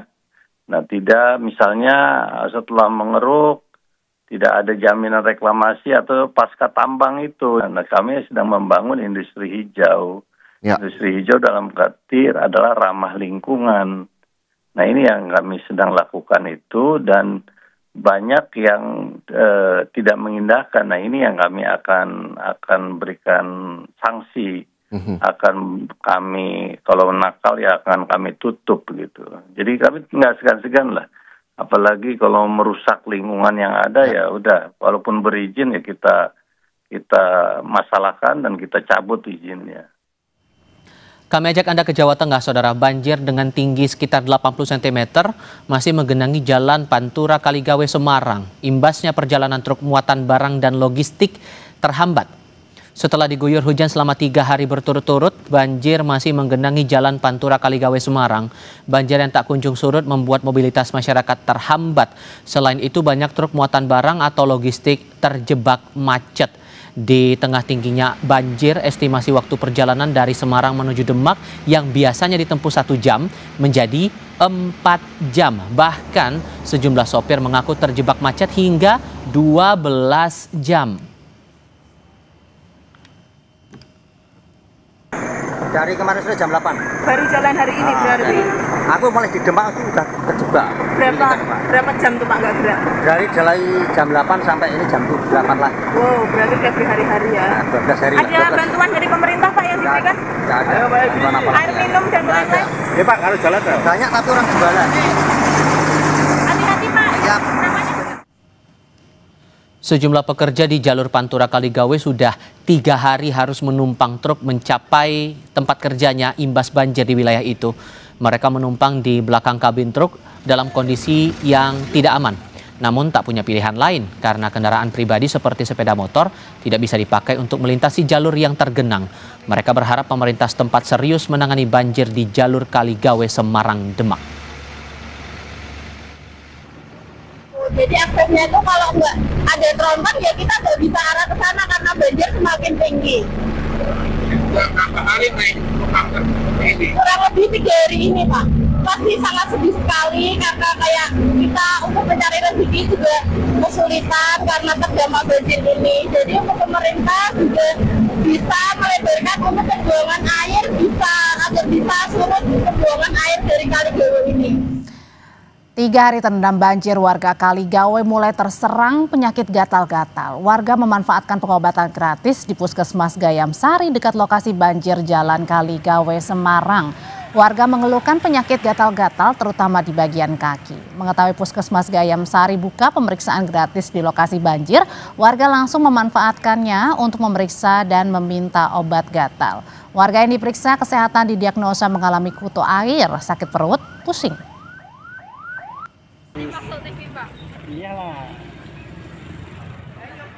Periksa ini kakinya gatel, kena kutu air Pak. Kena kutu air? Sudah berapa hari Mbak? 3 hari ini. Gimana Mbak rasanya Mbak selama air? Gatel. Gatel? Ya, buat jalan sakit. Periksa gatel-gatel kakinya. Kena apa? Kutu air. Sudah berapa hari? Baru kemarin. Bungkuk Pak. Rasanya gimana tuh kalau untuk air? Gatel. Terus? Ya gatal perih Pak. Perih. Dampak lain dari banjir di Kaligawe juga dirasakan pengusaha yang berada di jalur Pantura mengalami penurunan pendapatan drastis. Salah satunya adalah bengkel bubut milik Suyitno. Sudah 3 hari tak ada pelanggan baru. Dari 8 karyawan hanya ada 1 karyawan yang mengerjakan perbaikan suku cadang yang merupakan pesanan sebelum banjir terjadi. Nah ini akhirnya tutup semua gini, akses jalannya juga walaupun pekerjaannya ada tapi akses jalan untuk keluar masuknya tidak bisa. Terus untuk asumsi daripada bahan juga tidak bisa. Nah ini juga kita rugi banyak Pak, rugi sangat banyak sekali. Di samping itu ya kerugian itu ditanggung oleh karyawan kita juga karena dia nggak bekerja gitu loh. Sedangkan kita juga tidak ada pemasukan. Berita lainnya, Saudara, Badan Gizi Nasional mewajibkan seluruh dapur SPPG menggunakan air galon untuk memasak, termasuk mencuci bahan makanan. Hal ini untuk mencegah potensi pencemaran pada makanan. Lebih lengkap akan dilaporkan jurnalis kami, Fida Alatas dan Sunandar dari Bandung, Jawa Barat. Saudara, Badan Gizi Nasional mewajibkan setiap SPPG di seluruh Indonesia untuk memiliki sertifikat Layak Hygiene Sanitasi atau LSHS. Hal ini dilakukan untuk memastikan makan bergizi dari program MBG yang diberikan kepada para siswa aman, sehat, dan juga higienis. Lantas seperti apa SPPG memastikan bahwa produksi MBG yang dilakukannya ini aman, sehat, dan juga higienis sesuai dengan arahan dari Badan Gizi Nasional? Kami sudah berada di SPPG 10 Lanut Hussein Sastra Negara, Kota Bandung, dan sudah bersama dengan Kepala SPPG 10 Lanut Hussein Sastra Negara, ada Mas Aji di sini. Ada sertifikat LSHS begitu ya. Sebetulnya sertifikat ini sertifikat apa sih, bisa dijelaskan Mas? SLHS itu merupakan bukti resmi dari Dinas Kesehatan untuk membuktikan bahwa SPPG tersebut layak dari mulai pengolahan bahan dari awal hingga distribusi. Tadi selain kemudian adanya sertifikat Layak Hygiene begitu ya, dan juga sanitasi, apalagi arahan-arahan yang diberikan dari Badan Gizi Nasional kepada seluruh SPPG? arahan terbaru, instruksi dari Wakil Kepala Badan Gizi Nasional, Pak Soni, untuk seluruh SPPG menggunakan air galon yang bermerek itu untuk menghindari cemaran dari air yang kurang baik. Gitu. Dan di sini hal itu sudah diterapkan juga, Mas berarti? Iya, sudah. Sebelumnya juga, walaupun sebelum kita menggunakan galon, air yang kita selama ini gunakan sudah lolos dari hasil lab. Kalau air di sini itu memenuhi syarat. Untuk air galon yang tadi dijadikan arahan dari Wakil Kepala BGN begitu ya, itu untuk produksi makan atau bahkan sampai pencucian dari sayur mayur, seperti apa penggunaannya, Mas? Itu penggunaannya untuk cuci sayur hingga masak bumbu itu menggunakan air galon. Baik, terima kasih banyak, Mas. Semoga apa yang kemudian dilakukan di sini, produksi makan bergizi gratis dari sini ini bisa bermanfaat untuk seluruh siswa atau penerima manfaat yang menerima MBG dari SPPG 10 Lanut Hussein Sastra Negara. Dari Bandung, Jawa Barat, Saudara Fida Alatas Sunandar melaporkan. Penelitian Badan Riset dan Inovasi Nasional BRIN mengungkap air hujan di Jakarta mengandung partikel mikroplastik. Bagaimana bisa dan apa bahayanya untuk kesehatan manusia? Kita bahas bersama Tifa Solesa.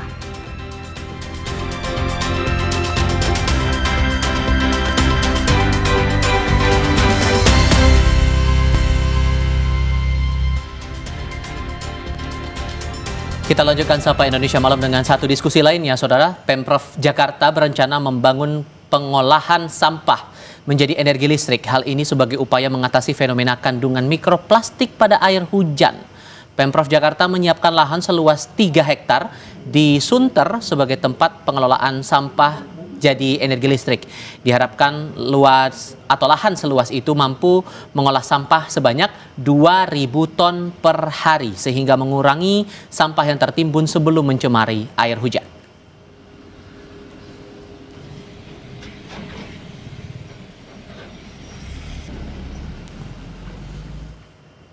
Ya, kami ini di Jakarta memang dari awal akan membangun pesel itu di salah satunya di Sunter. Dari tahap Sunter, dan itu menjadi salah satu tanah lokasi yang akan segera kita gunakan untuk pembangunan pesel. Kalau di Sunter luasannya 3,05 hektar, itu sesuai dengan hasil kajian Jatro itu bisa mengolah sampah 2.000 hingga 2.200 ton sampah per hari. Itu dan menghasilkan listrik sebesar 35 megawatt. Saudara, penelitian Badan Riset dan Inovasi Nasional atau BRIN mengungkap air hujan di Jakarta mengandung partikel mikroplastik. Bagaimana ini akan berisiko pada kesehatan manusia dan apa kebijakan yang perlu diterapkan? Kami diskusikan ini bersama para narasumber di studio Kompas TV. Saat ini sudah bergabung pakar lingkungan Diki Budiman. Pak Diki, apa kabar, Pak? Alhamdulillah. Terima kasih sudah mau datang ke studio Kompas TV. Akhirnya ketemu lagi setelah sudah lama kita tidak bertemu dan berbincang soal ini. Kami juga menantikan bergabungnya dua narasumber kami lainnya lewat sambungan dalam jaringan. Oke, sudah bergabung tampaknya. Sudah bergabung saat ini anggota Komisi 12 DPR RI dari fraksi Partai Amanat Nasional Toto Daryanto dan Rafika Aprilianti, Kepala Laboratorium Mikroplastik Lembaga Kajian Ekologi dan Konservasi Lahan Ekoton. Selamat malam, Mbak Vika, Pak Toto, dengan Tifal di sini. Ya. Selamat malam.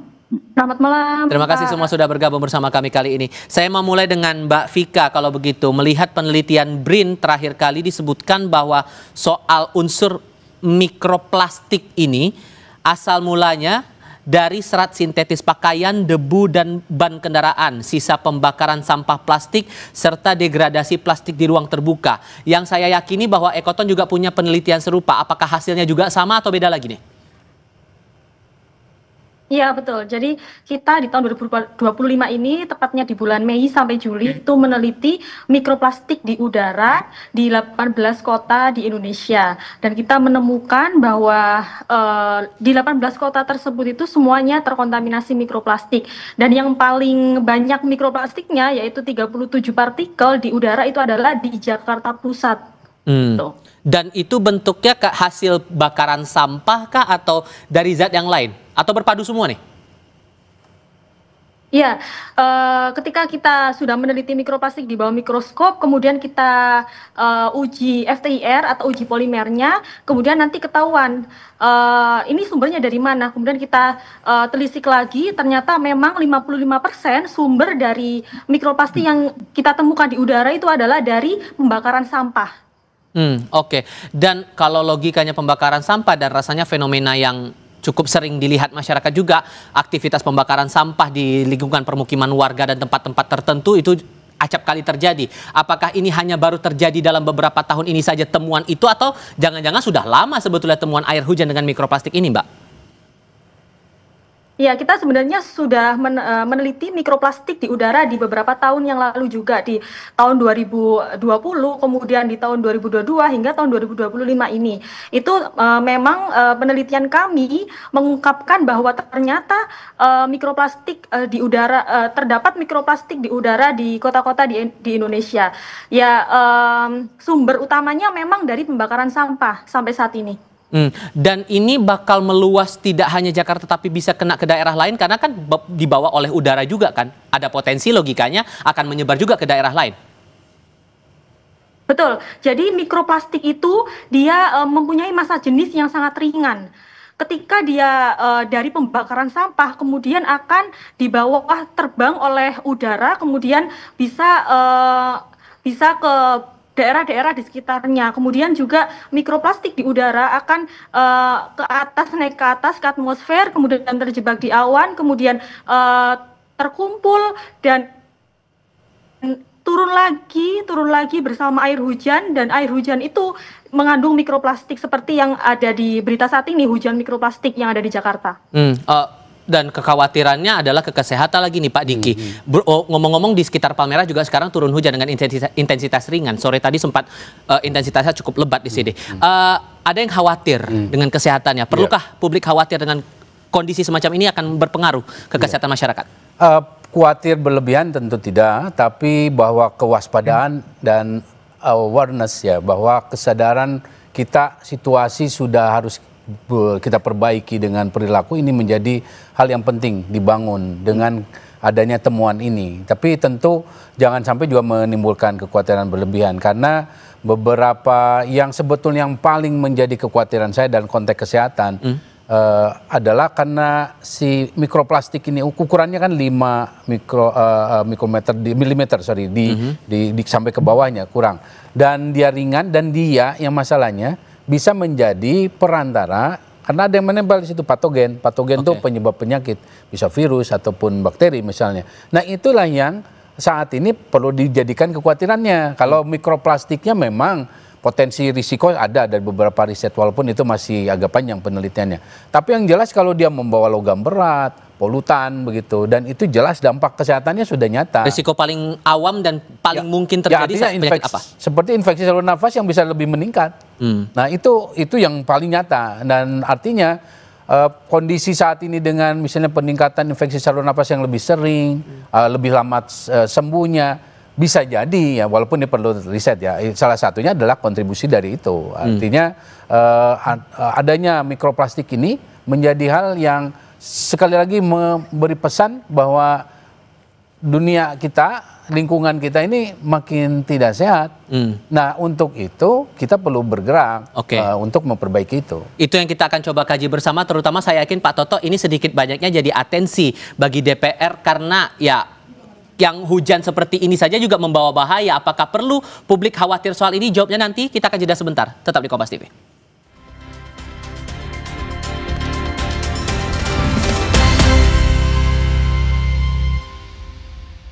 Presiden Prabowo izin. Melanjutkan diskusi lagi Pak Toto, di pertanyaan saya sebelumnya, kekhawatiran sudah mulai muncul nih akan gangguan kesehatan, terutama warga Jakarta gara-gara ada air hujan mengandung mikroplastik. Sejauh mana concern dari DPR melihat fenomena penataan lingkungan yang jangan-jangan yang jadi masalah di sini?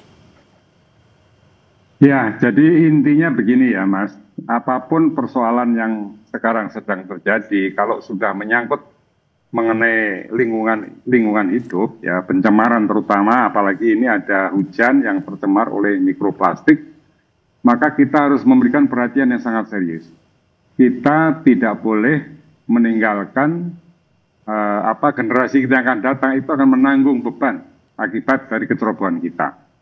Jadi kalau hari ini kita tidak bisa menyelesaikan persoalan lingkungan, ya terutama konteksnya ini adalah urusan mikroplastik dalam hujan ini, maka itu akibatnya kita akan meninggalkan hujan yang semula sebagai rahmat itu akan menjadi bencana bagi anak cucu kita. Oke, cuman pertanyaannya gini juga Pak, sorry saya potong Pak, karena begini, melihat aturan yang sudah ada, kita sudah punya undang-undang tentang pengelolaan sampah, ada PP 81 2012 tentang pengelolaan sampah rumah tangga dan sampah sejenis sampah rumah tangga, ada Perpres juga di situ, tapi kemudian implementasinya jadi PR. Menurut Anda, kalau mau dihitung nilai dari 1 sampai 100, implementasi aturan ini berapa nilainya Pak?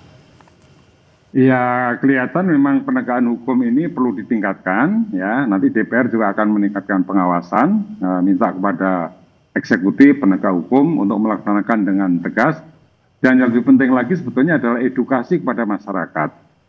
Jadi kadang-kadang kita melihat kenyataan di lapangan, ya, sulit juga untuk menyalahkan masyarakat karena persoalan sampah ini sebetulnya kan menjadi tanggung jawab dari pemerintah. Ya. Apakah itu pemerintah daerah, di kabupaten kota ataupun di provinsi, bahkan juga pusat, ya, untuk bisa mengatasi supaya sampah yang ada di tengah-tengah masyarakat kita ini bisa diselesaikan secara tuntas dan bertanggung jawab. Tapi masalahnya banyak terjadi, sampah-sampah ini menumpuk, ya, kemudian mengganggu lingkungan, lalu masyarakat ya tidak berpikir panjang, apa yang mudah mereka lakukan, mereka dengan membakar sampah. Nah, akibatnya kita akan saling menyalahkan, masyarakat disalahkan karena membakar sampah itu sebuah pelanggaran terhadap peraturan perundangan, tapi di lain pihak pemerintah lalai bahwa sampah telah mengganggu kehidupan dan tidak ada solusi. Karena masyarakat itu tidak mungkin bisa menyelesaikan sendiri persoalan sampah. Ya. Sampah menjadi persoalan bersama dan lintas daerah, maka kita harus segera menyelesaikan persoalan sampah ini. Sehingga perlu regulasi baru lagi atau enggak menurut Anda, Pak? Menurut saya kok bukan pada aturannya, ya. Aturannya saya kira sudah cukup banyak, ya. Sekarang yang penting adalah pertama edukasi kepada masyarakat. Kedua, pemerintah itu harus cepat melakukan langkah-langkah untuk mengatasi persoalan yang mengganggu masyarakat ini. Terutama pemerintah daerah mencari solusi gimana caranya supaya supaya rakyat itu tidak mengambil tindakan sendiri-sendiri. Sekarang apakah kita bisa menyalahkan ketika rakyat melanggar undang-undang, melanggar peraturan, dia bakar sampah. Tapi karena sampahnya sudah begitu menumpuk dan tidak diambil misalnya oleh dinas kebersihan dan lain sebagainya. Kemudian juga kita nggak bisa menyalahkan dinas kebersihan ketika di tempat pembuangan akhir itu sudah ada masalah, nggak bisa diterima. Nah, ini akibatnya kan saling melempar tanggung jawab. Ini siapa yang bersalah dan lain sebagainya. Maka mestinya kita segera duduk bareng, ya, nanti DPR akan mengajak Kementerian Lingkungan Hidup. Apalagi ini yang terakhir kan ada kebijakan khusus nih, dan antara akan menangani sampah-sampah di berbagai kota besar, ya, yang sudah ditetapkan itu. Nah, kita akan kawal betul supaya itu secepatnya dilakukan. Karena masyarakat ini sudah terlalu lama mendapat janji-janji untuk menyelesaikan persoalan sampah ini, tapi tidak selesai-selesai juga. Contohnya seperti di dapil saya di Jogja. Di Jogja ini persoalan sampah juga masih menjadi masalah karena tempat pembuangan akhirnya itu juga bermasalah. Dan ini itulah yang harus kita selesaikan. Rakyat sudah tidak tahan menunggu, maka mereka langsung membakar dan sebagainya. Sudah kami tangkap poinnya di situ, Pak. Ada hujan. Tapi pertanyaannya kemudian Pak Diki, mengubah pola kebiasaan itu, terutama yang membakar sampah dengan alasan praktis biar tidak ada tumpukan sampah lagi di lingkungan mereka, maka caranya adalah membakar sampah. Pola memilah juga mungkin akan jadi PR di sini. Berharap bahwa efek dari air hujan mikroplastik ini bisa berkurang dalam jangka pendek, apakah itu memungkinkan menurut Anda? Sangat sulit, ya, sangat sulit. Karena bicara plastik ini khususnya mikroplastik, bahkan sekarang bicaranya nanoplastik. Nanoplastik itu di bawah 1 mikrometer. Lebih kecil lagi. Nah, ini plastik ini sudah jadi siklus ekologi global. Dia ada di mana-mana. Bahkan jangankan saat ini, ya, di Antartika sana, di mungkin 20 tahun lalu lebih itu sudah terdeteksi adanya plastik ini. Bahkan dalam konteks manusia di plasenta manusia saya sudah terdeteksi ya mikroplastik ini dalam ukuran yang sangat kecil. Nah, artinya berarti dengan kondisi seperti ini pendekatannya sudah tidak bisa parsial. Saya sepakat tadi yang sampaikan Pak Toto ya, bahwa komprehensif, dan bahkan saya melihat bahwa harus ke root cause-nya, ke sumber utamanya, yaitu sampah, itu sampah plastik. Kemudian bagaimana manusia mengelola, memanfaatkan, menggunakan plastik.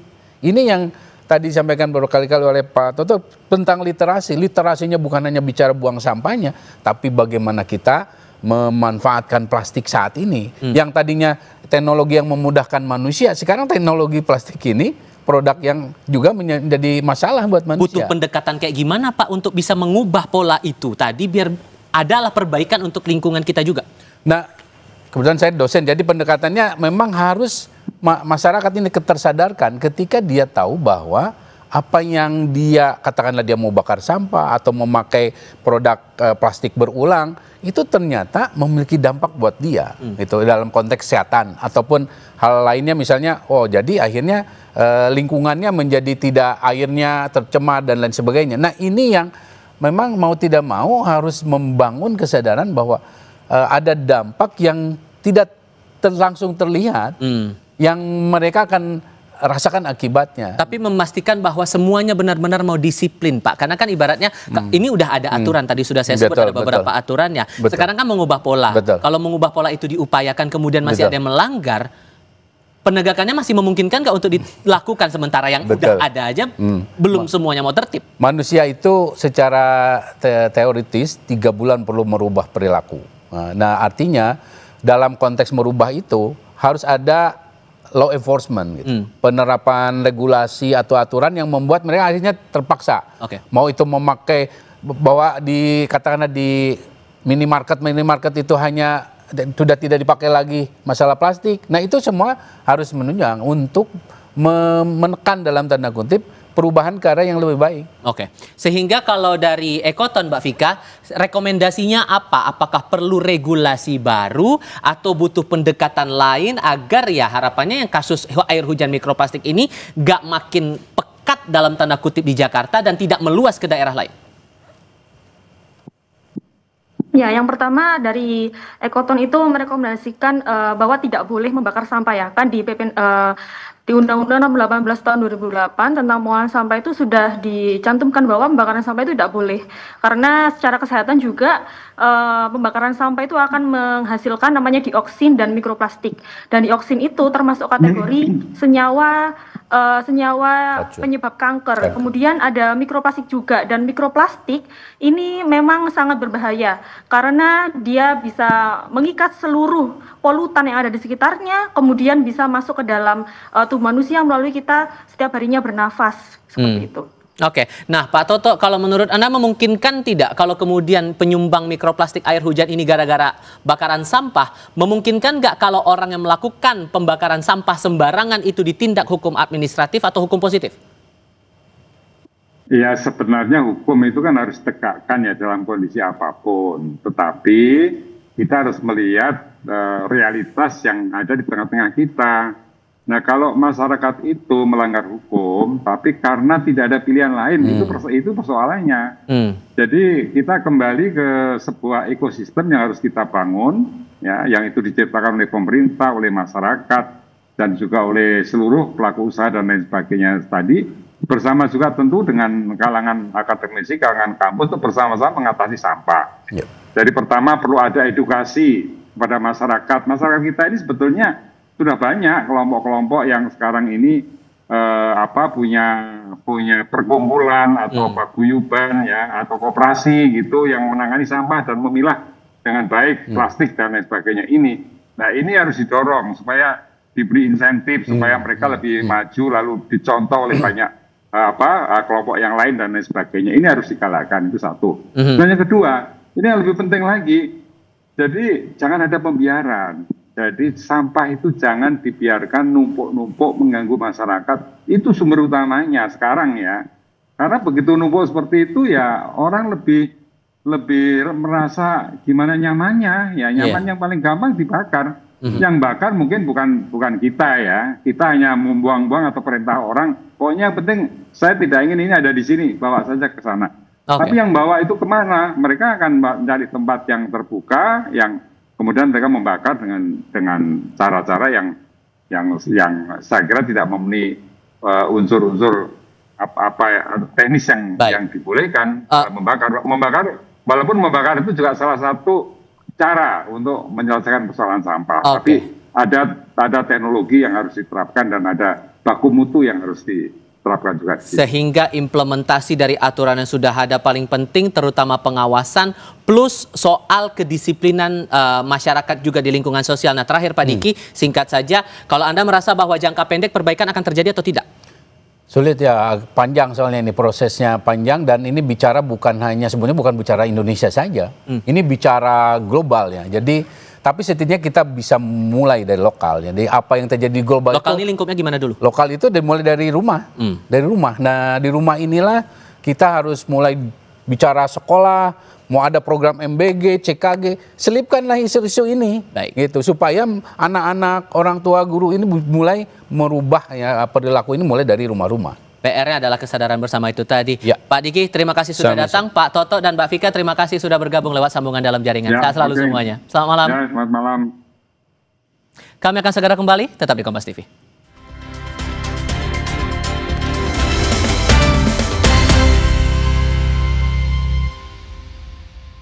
Keterbatasanku melampaui energiku.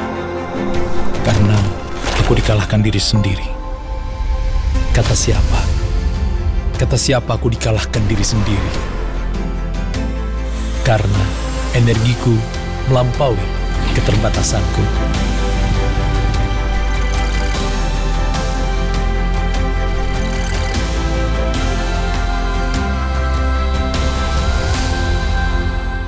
Baru Happily popok celana dewasa 3-in-1, cocok untuk omalincah kayak Ega. Happily ekstra serat, nampung hingga 1200 ml. Gembung, ekstra kering, ekstra tipis. Ada ekstrak teh hijau, pakai dari pagi, nyaman kebelet. Pakai Happily say, praktis. Nongki kesandang-kesindang sampai malam, nggak bocor.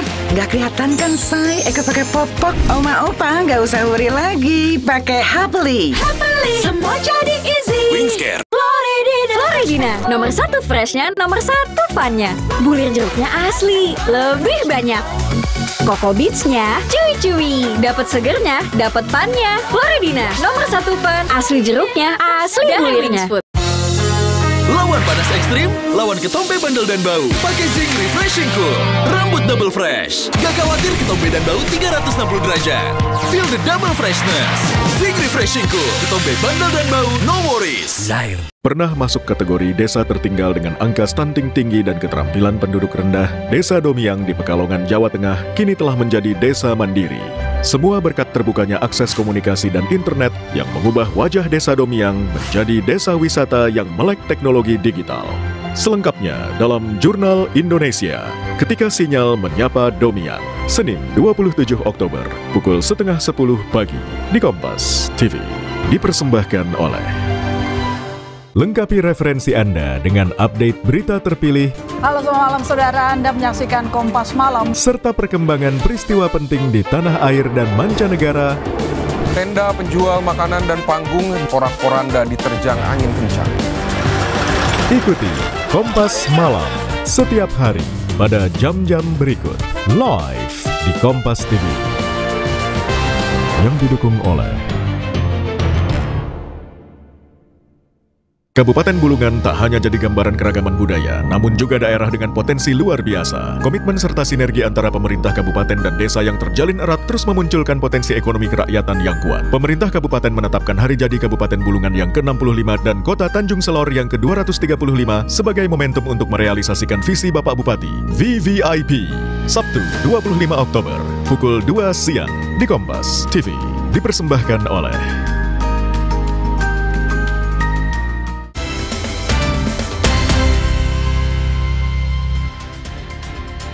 Saudara, hari ini Roy Suryo CS mendapatkan salinan ijazah Presiden ke-7 Joko Widodo yang telah dilegalisir untuk keperluan Pilpres 2014 dari Komisi Pemilihan Umum. Usai menerima salinan ijazah, mereka menemukan adanya sejumlah data dalam ijazah tersebut ditutup oleh KPU. Roysuryo CS Jumat siang mendatangi kantor Komisi Pemilihan Umum Republik Indonesia yang berada di Jalan Imam Bonjol, Menteng, Jakarta Pusat. Kedatangannya bertujuan untuk meminta salinan ijazah Presiden ke-7 RI Joko Widodo yang telah dilegalisir untuk keperluan Pilpres 2014. Setelah menerima ijazah, mereka menilai menemukan sejumlah keanehan. Mereka menemukan adanya sejumlah data dalam ijazah tersebut ditutup oleh KPU, seperti nomor ijazah, tanda tangan yang dibubuhkan pejabat, dan data yang berkaitan dengan nomor. Terima kasih KPU. Salinan atau legislasi dari ijazah yang pernah digunakan oleh Jokowi, yang waktu itu kita minta ada 2 edisi, 2019 dan 2014. Dan hari ini kita dapat yang 2014. Nah, kenapa kami harus mengejar sampai ke detail ya? KPU ini kita kejar 2, 2014, 2019. KPU Solo itu juga kita kejar 2, 2005 sampai dengan 2010 ya. KPU di DKI juga kita kejar 2012 karena antara masing-masing legislasinya. Nah, itu nanti yang akan kita cek. Saya punya sesuatu yang ini menjadi kunci ya. Ada sesuatu yang aneh yang ada di sini. Tapi rahasia, ya. Tapi nanti dulu. nanti dulu ya. Gitu. Signifikan nggak itu anehnya, Bang? Ya? Signifikan nggak anehnya? Sangat signifikan anehnya. Di tempat terpisah, Saudara, Presiden ke-7 RI Joko Widodo menerima kunjungan relawan Projo di kediamannya di Solo, Jawa Tengah. Ketua Umum Projo Budi Aris Setiadi memimpin rombongan relawan yang bertemu Jokowi pagi tadi. Sejumlah hal dibicarakan dalam pertemuan yang berlangsung selama 2 jam itu. Budi Ari bilang salah satu hal yang disampaikan adalah mereka meminta Jokowi membuka Kongres ketiga Projo pada 1 hingga 2 November nanti. Pembicaraan Jokowi dengan relawan Projo pun menyinggung ijazah Jokowi yang dipersoalkan Roysuryo dan kawan-kawan. Dalam pertemuan itu pula, menurut relawan Projo, Jokowi juga menunjukkan ijazahnya dari UGM. Wakil Ketua Umum Projo Freddy Damanik bilang polemik ijazah Jokowi seharusnya sudah selesai dengan ditunjukkannya ijazah Jokowi. Ijazah yang tanya Pak Freddy. Ada ijazah. Soal ijazah nanti. Ini penting nih. Tadi dikasih lihat. Sebetulnya ijazah tanya Mas Roy aja lah. Udah kasih lihat yang tadi ngomong itu, Fred. Yang penting. Iya, jadi sebetulnya udah bolak-balik kalau masalah ijazah ini Pak Jokowi udah menegaskan bahwa ijazahnya memang ada. Ya, dan kita tadi dipertunjukkan bahwa ijazah Pak Jokowi itu ada, dan Pak Jokowi juga udah menunjukkan ke rektor, ke dekan. Jadi bukan hanya menepis semua isu-isu dan keraguan bahwa ijazah Pak Jokowi itu hilang, terbakar, tetapi memang ada dikeluarkan UGM dan masih dipegang oleh beliau. Jadi selesai isu ijazah. Dalam kesempatan yang sama, Ketua Umum Projo Budi Ari Setiadi pun menyinggung polemik pembangunan kereta cepat Wush. Budi Ari bilang pembangunan kereta cepat sudah melalui kajian panjang dan manfaatnya kini bisa dirasakan oleh masyarakat yang membutuhkan kecepatan dalam transportasi darat.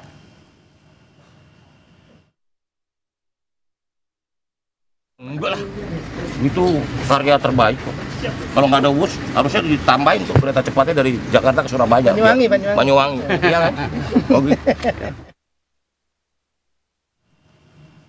Pekan lalu, Presiden ke-7 RI Joko Widodo tidak berkomentar saat disinggung sikap Menteri Keuangan Purbaya Yudi Sadewa yang menolak menggunakan APBN untuk membayar utang proyek kereta cepat Jakarta-Bandung alias Wush. Momen itu terjadi usai Jokowi menghadiri acara Dies Natalis Fakultas Kehutanan UGM. Sebelumnya Jokowi sempat bercerita banyak hal, namun saat ditanya tentang polemik kereta cepat Wush, Jokowi hanya tersenyum dan meninggalkan lokasi.